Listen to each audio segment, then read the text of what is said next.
Buenos días, hermanos. Dios les bendiga ricamente. Para mí es un placer y estoy emocionado el volver a hablar de esta palabra del Señor. No hay mayor regocijo para un ministro de Dios saber que habla conforme a la palabra de Dios.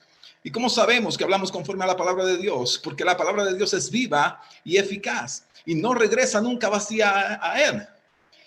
¿Por qué sé que hablamos la palabra de Dios? Porque cuando estuve en Argentina hace, unos meses atrás, el Señor puso en mi corazón predicarse sobre un particular en el cual aún no se estaba hablando, pero que hoy en día cobra fuerza para nuestras congregaciones e iglesias en todo el mundo, con tal cual dijo nuestro hermano John Aguirre.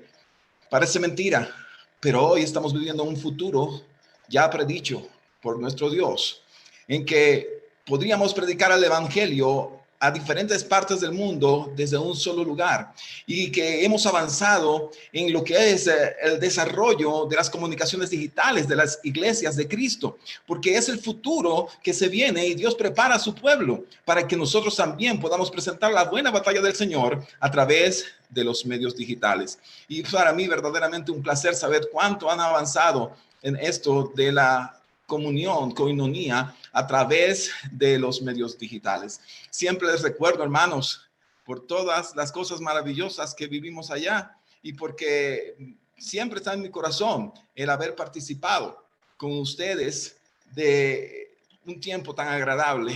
Siempre lo coloco de ejemplo en algunas de mis predicaciones a una iglesia que quiere y desea hacer las cosas bien para el Señor, y es la iglesia en Caballito, en Argentina. Bueno, gracias, hermano, por la oración. El hermano bien amado y siempre recordado que está allá en Argentina.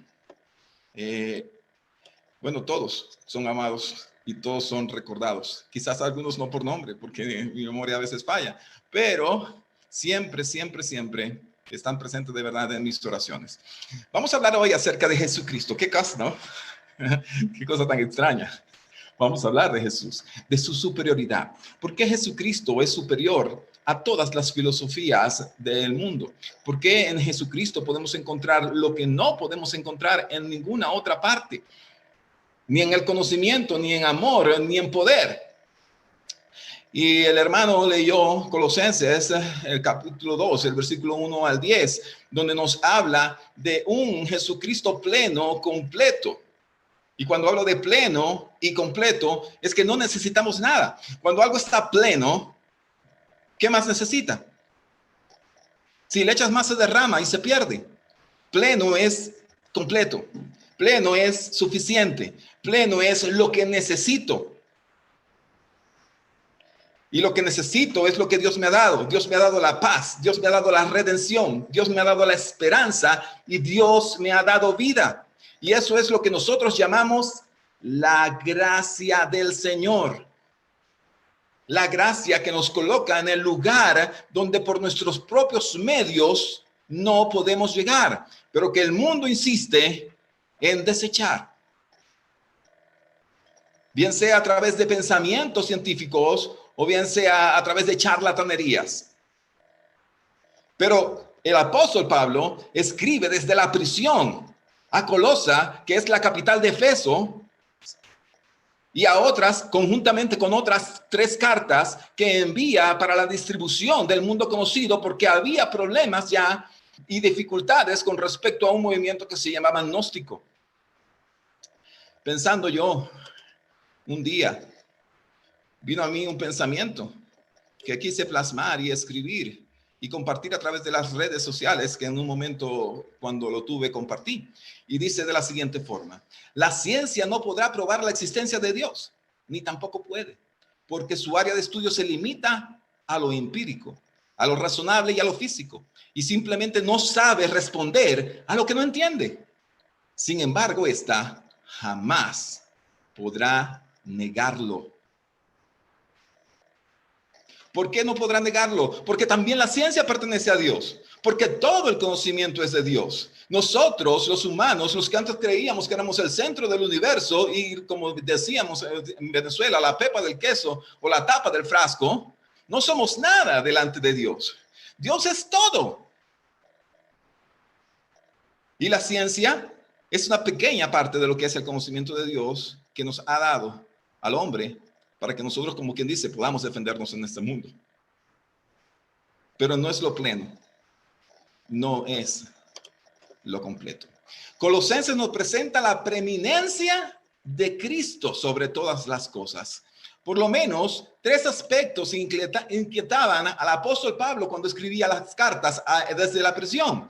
Y una era la imperiosa necesidad, la preocupación del apóstol por poder instruir a los colosenses, a los filipenses, a los efesios y aún a Filemón, una carta particular, sobre las situaciones que se vivían en la época contemporánea, en aquellos tiempos, y cosas que por causalidad hoy en día también persisten, que se aplacaron por un tiempo, pero que hoy están cobrando fuerzas. Y es por eso que el Señor ha puesto en mí el llevar esta palabra para todos ustedes, para que podamos presentar defensa del evangelio y podamos afianzar la seguridad de las promesas de Dios en nuestras vidas.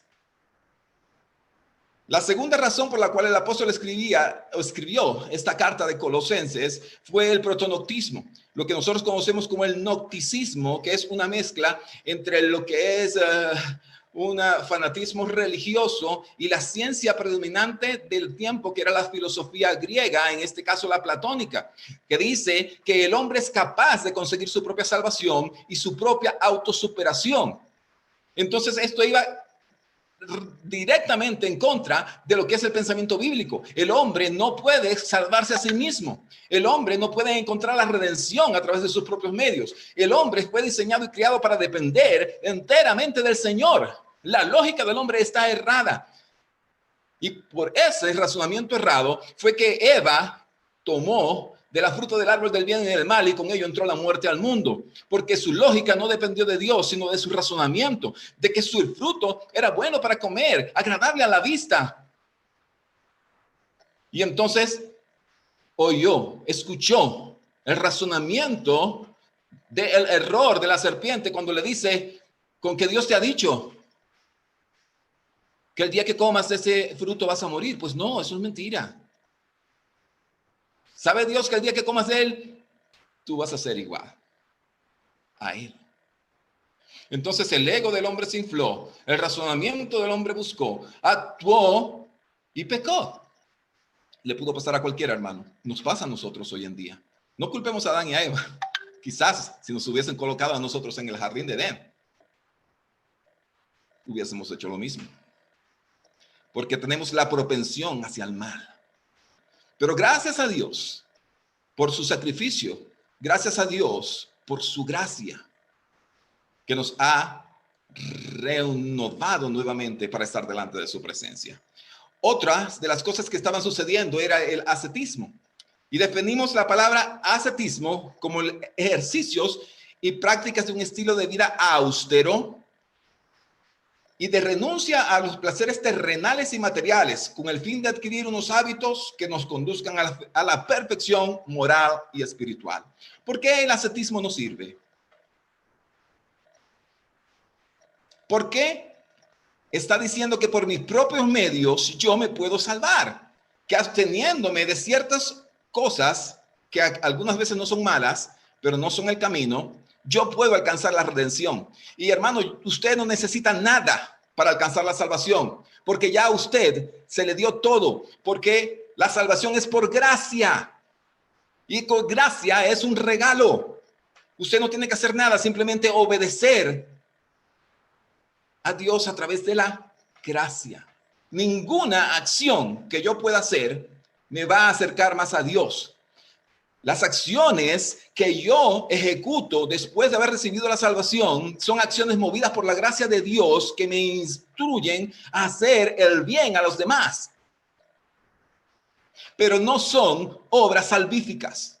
Yo no me voy a salvar por esto, porque ya yo soy salvo. Y porque ya yo soy salvo es que yo hago aquello. No todo aquel que me dice Señor, Señor entrará en el reino de los cielos, sino aquel que cumple mi voluntad. Por cuanto me vistes sin ropa y no me cubriste, me viste con hambre y no me diste de comer, me viste sediento y no me diste de beber, entonces no y me hiciste eso a mí. Pero esas acciones que hacemos y emprendemos no son para salvación, sino son producto del amor de Dios trabajando en nuestra vida. Yo creo que he quedado bien claro este punto, ¿verdad? No hago acciones para salvación, sino hago acciones por la gracia divina de Dios que ha trabajado en mi corazón. Entonces, eso es 3 aspectos que el apóstol tenía en mente cuando escribía Colosenses desde su prisión. Y decía, esto está dañando a la iglesia, entonces voy a hacer y quiero que la gente entienda que Cristo es la plenitud de todo aquel que lo llena en todo. Entonces leyeron ya el pasaje de Colosenses. Colosenses capítulo 2, versículo 1 al 10. Y vamos a repasar brevemente los puntos importantes de lo que el texto nos sugiere. Y he resaltado en verde y amarillo las cosas importantes. Lo verde está referido a la suficiencia de Cristo y de Dios sobre todas las cosas. Y lo amarillo al peligro que se estaba presentando. Dice, porque quiero que sepáis cuán gran lucha sostengo por vosotros y por los que están en la Odisea y por todos los que nunca han visto mi rostro, para que sean consolados sus corazones, unidos en amor, hasta alcanzar todas las riquezas del pleno entendimiento. Totalidad, todo, una palabra que a veces nos sobrepasa, pero que en Cristo Jesús nos da plenitud. Todas las riquezas del pleno entendimiento. No necesito más nada. Tengo todo. Todas las riquezas del pleno entendimiento. Alabado sea el Señor y gloria a Dios por su palabra y por su Espíritu Santo que nos da la certeza y la confianza de tener la seguridad de que no necesitamos más nada para nuestra salvación. Dice, a fin de conocer el misterio de Dios Padre y de Cristo, lo que anteriormente era un misterio, hoy nos ha sido revelado. Y esa revelación debe actuar en nuestra vida en una plenitud de espíritu. Versículo número 3. En quien están escondidos todos los tesoros, todos, no hay nada por fuera de la sabiduría. Recalca el apóstol. Tenemos todo entendimiento, tenemos toda sabiduría y tenemos todo conocimiento. Estamos llenos, es lleno. No necesitamos nada. Y esto lo digo para que nadie os engañe con palabras persuasivas. Y aquí viene la preocupación del apóstol al decirnos, mira, hay personas que con sutilezas engañarán a sus oídos y les hablarán de cosas y razonamientos que parecen lógicos, pero no son la verdad. Y no quiero que se dejen engañar, quiero que estén pendientes, quiero que estén alerta de lo que está sucediendo, porque Satanás quiere dañar su iglesia, Satanás quiere dañar tu cuerpo, Satanás quiere dañar tu seguridad, Satanás quiere dañar tu esperanza y quiere robarte la paz que Dios ha dado en tu corazón a través de su gracia. Versículo número 5, porque aunque estoy ausente en el cuerpo, no obstante en espíritu estoy con vosotros, gozándome y mirando vuestro buen orden y la firmeza de vuestra fe en Cristo. Usted se imagina, hermano, que el apóstol estuviera hablando usted a través del chat de internet y diciéndole, no estoy allá, pero mi espíritu está allá y me gozo porque ustedes están avanzando en todo lo que es esta modernidad que ha querido ir en contra del pueblo de Dios, pero que el pueblo de Dios ha sobrepasado esas situaciones porque están completos. Versículo número 6. Por tanto, de la manera que habéis recibido al Señor Jesucristo, andad en Él. Qué importante es andar en el Señor. Anden en Él, andemos en Él, no fuera de Él, no encima de Él, en Él. Él con nosotros y nosotros con Él, como el verdadero matrimonio de la iglesia con el Cordero. Versículo número 7, importante, arraigaos y sobreedificaos en Él y confirmaos en la fe, en la fe. Asimismo habéis sido enseñados, abundando en acciones de gracias. Y vuelve a recalcar, plenitud, completo, lleno, de vida en Cristo. Les repite nuevamente su preocupación.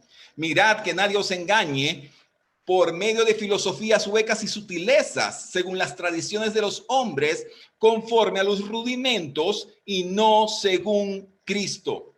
Hoy en día hay palabras sutiles.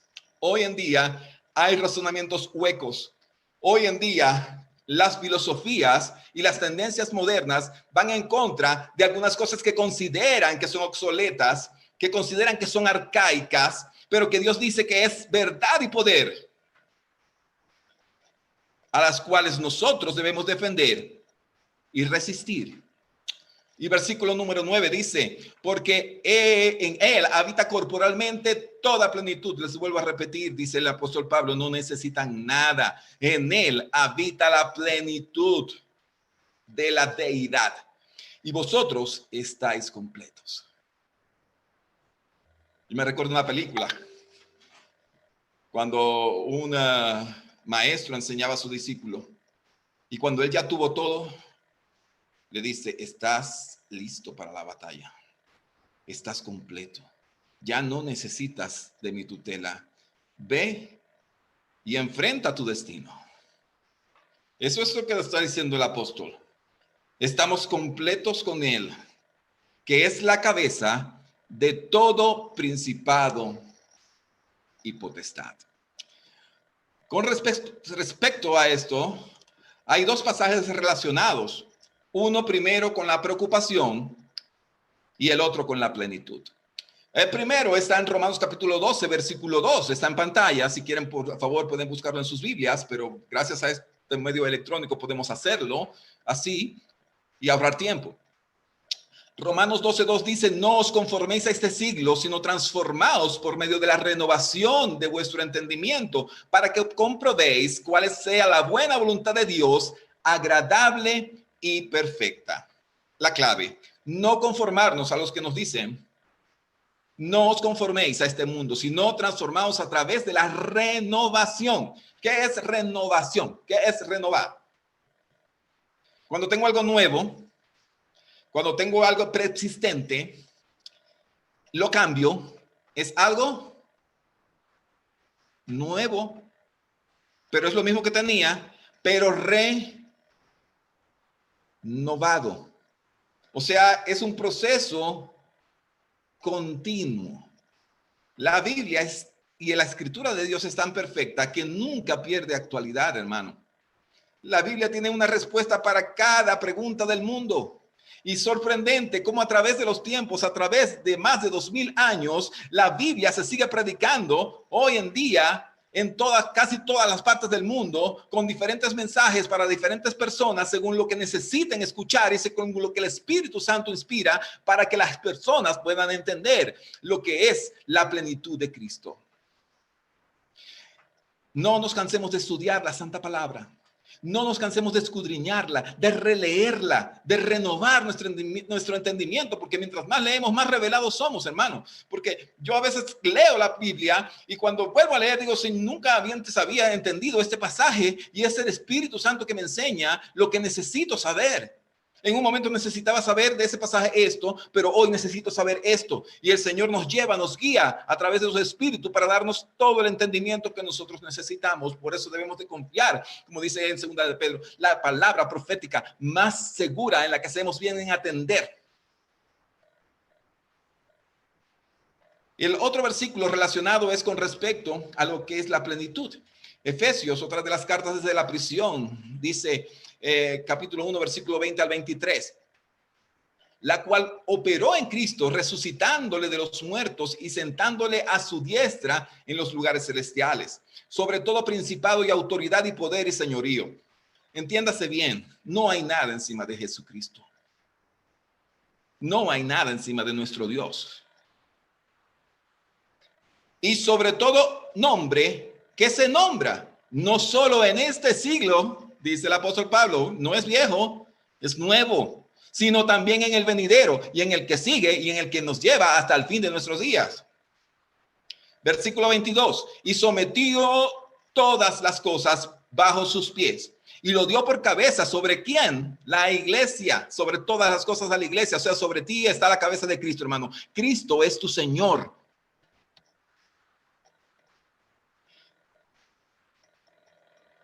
Versículo 23. La cual es su cuerpo. ¿Qué cosa? La plenitud de aquel que todo lo llena en todo. No hay nada fuera de Cristo. No busquemos. Encontremos más bien a través de su santa palabra cuál es su voluntad para con nosotros. Tenemos, y vamos a hablar de ciertas sutilezas de las que tenemos hoy en día. Hermano, disculpe un breve, cuando me faltan 10 minutos, por favor, me avisa para ver qué puedo cortar, porque a veces me inspiro y me voy y empiezo a hablar y se me va el tiempo. Bueno, tenemos entonces el coeficiente intelectual, la inteligencia emocional y la inteligencia espiritual. El coeficiente intelectual es lo que nos permite a nosotros aprender las ciencias básicas y lo que nos sirve para ir a la iglesia, disculpen, ir a la escuela. Cuando nosotros vamos a la escuela necesitamos el coeficiente intelectual. Sin el coeficiente intelectual, nosotros seríamos lo que llaman unos dumbers, unos tontos, ¿no? No podríamos aprender a leer, a escribir, a razonar matemáticamente. Es necesario el conocimiento intelectual, pero no es lo completo. El mundo rinde pleitesía a los que tienen un coeficiente intelectual alto. Pero pregunto, ¿para qué nos sirve un coeficiente intelectual alto? Simplemente para destacar en el mundo físico. Mas con él no podemos alcanzar la vida eterna. Es necesario, pero no es lo completo. Pero el mundo le rinde odas y pleitesía a aquellas personas que tienen y exhiben un conocimiento, tal como hicieron con los filósofos griegos, con Aristóteles, con Platón.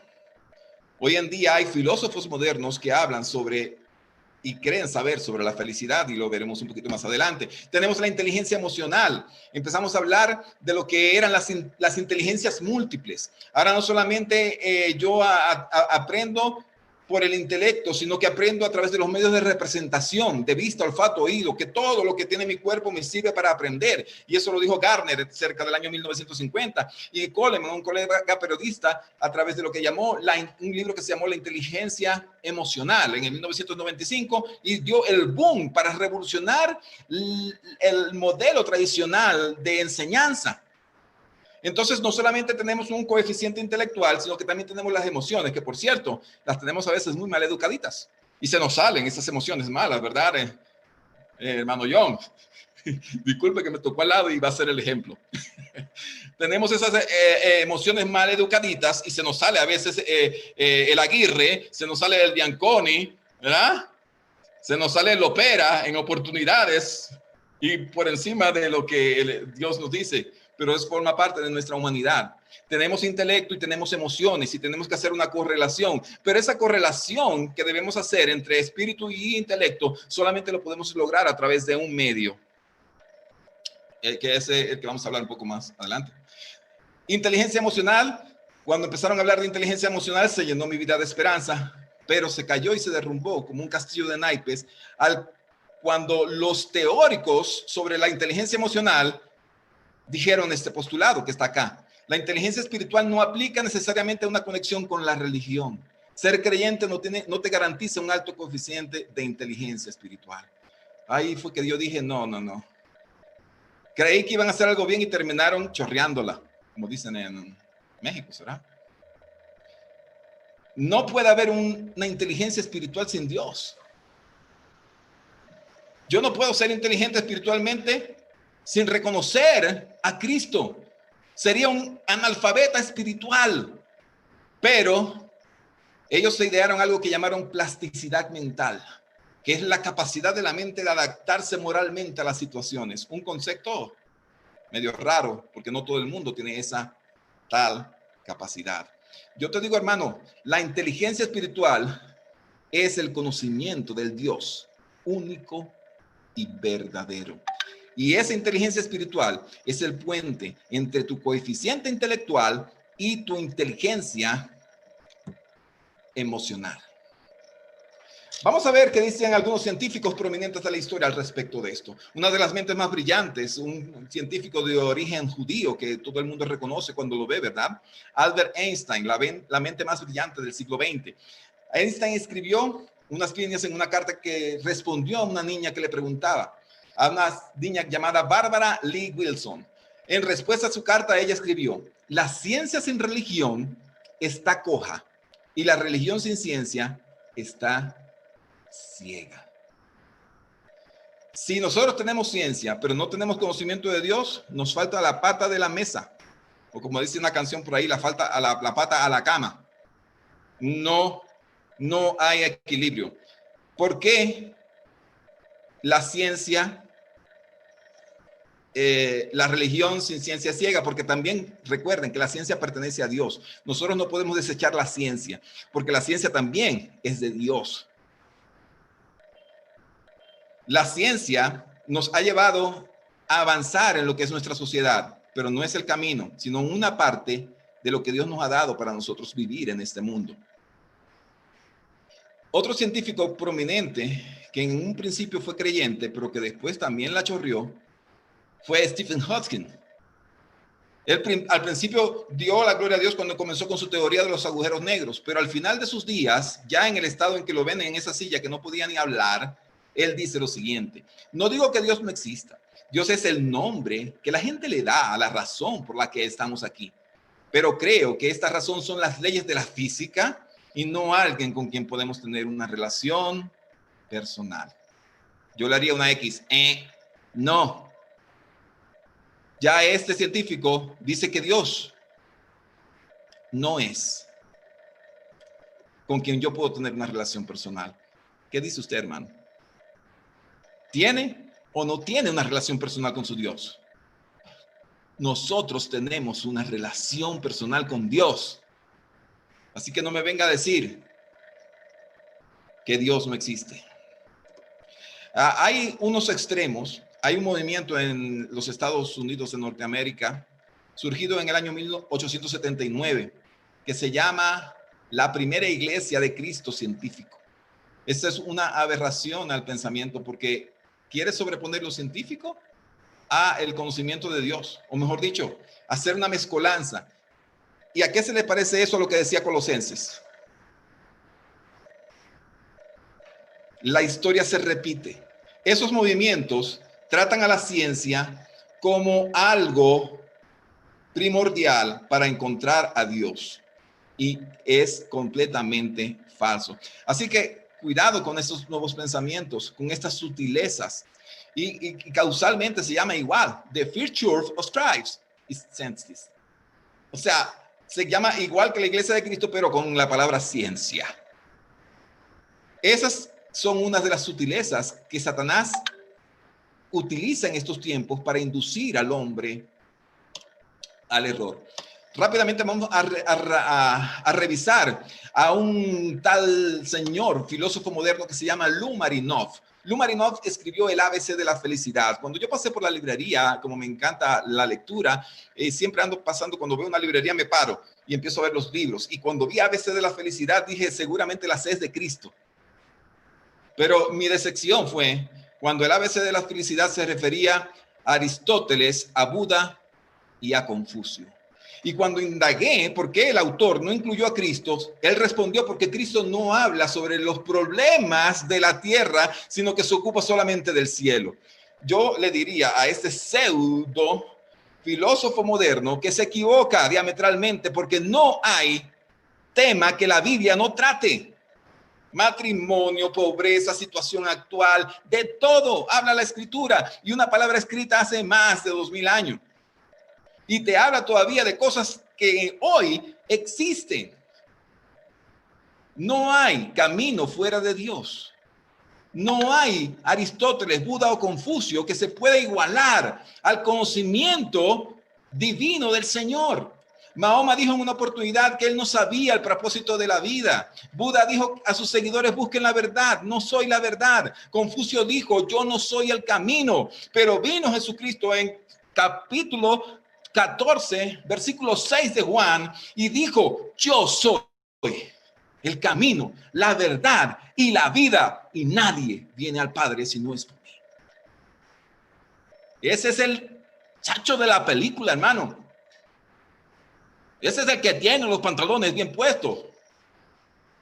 No es un conocimiento incompleto, es lo completo. Vamos a... Hay un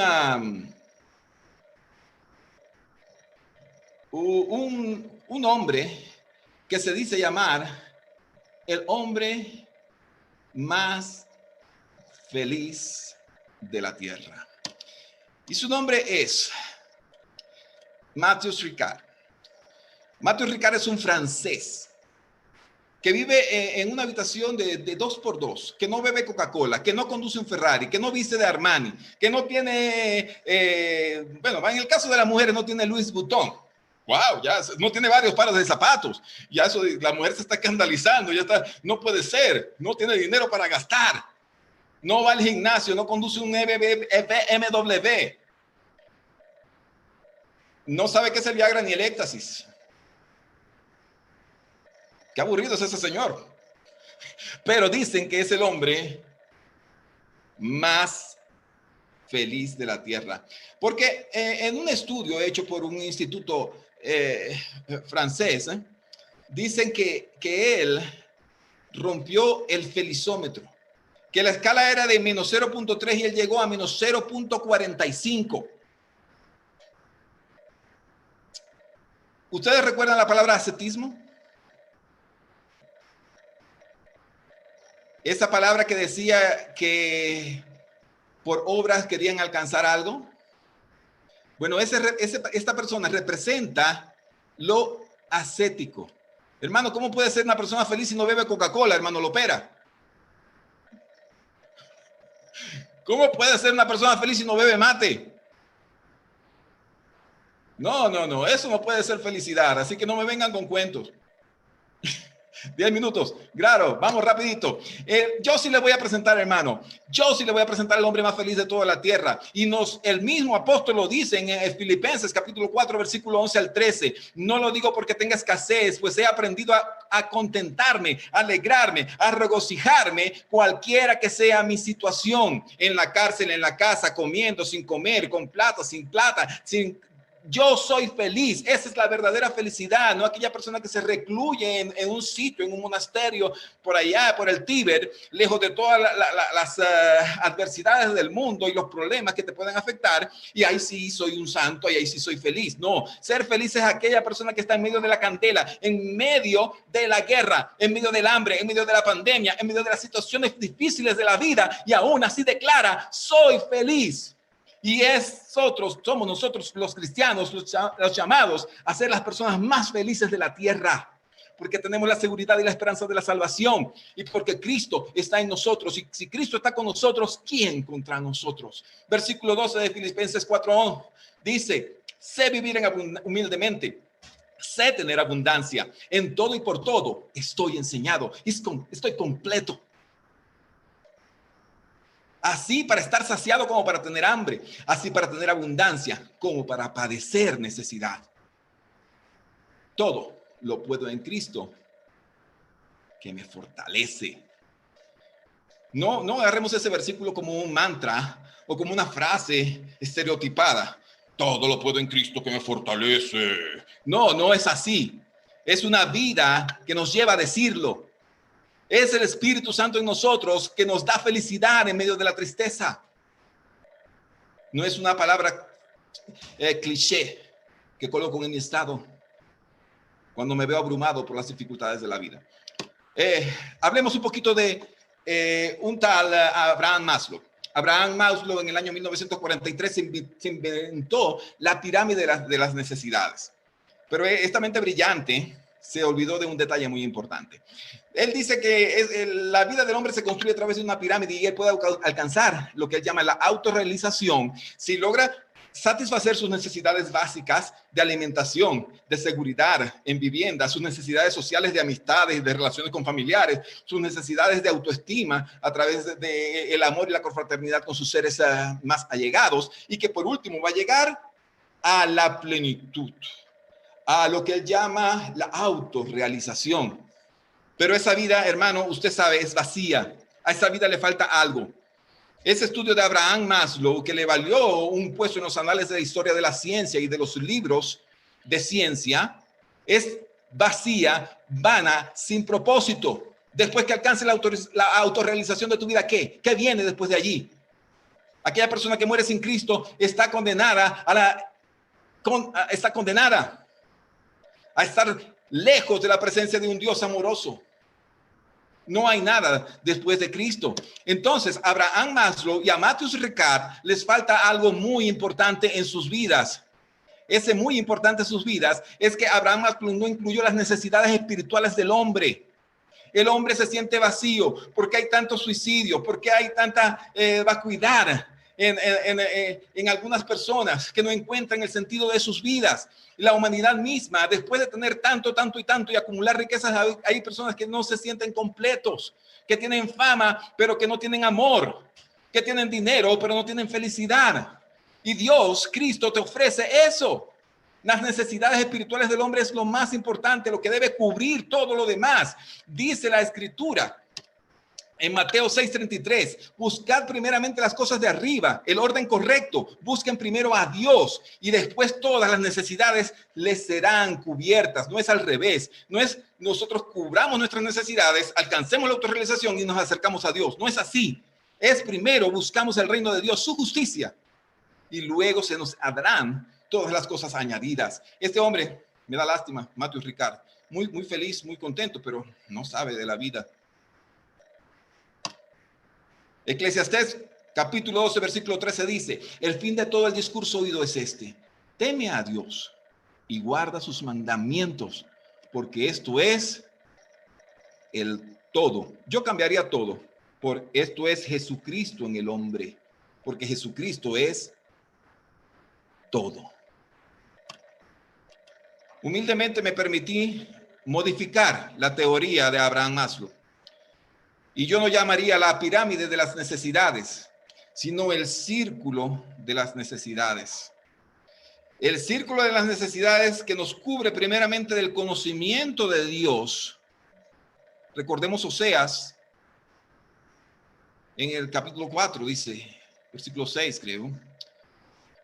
Misericordia quiero y no sacrificio, y conocimiento de Dios más que holocausto. Quiero que me conozca.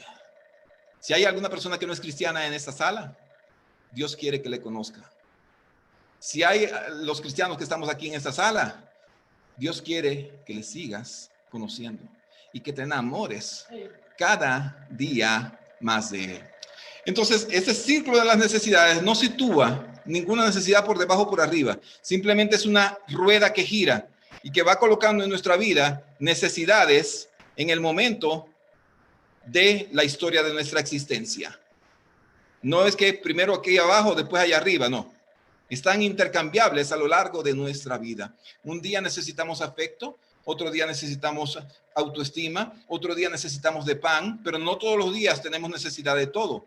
Lo que sí necesitamos nosotros, todos los días de nuestra vida, es a Dios, es a Cristo y es al Espíritu Santo en nuestra vida. Espero que Dios, hermanos, te haya hablado hoy tal cual me ha hablado a mí.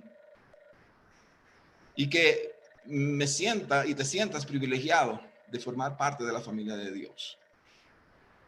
De aquellas personas que estamos plenos y que estamos felices en medio de cualquier situación de la vida.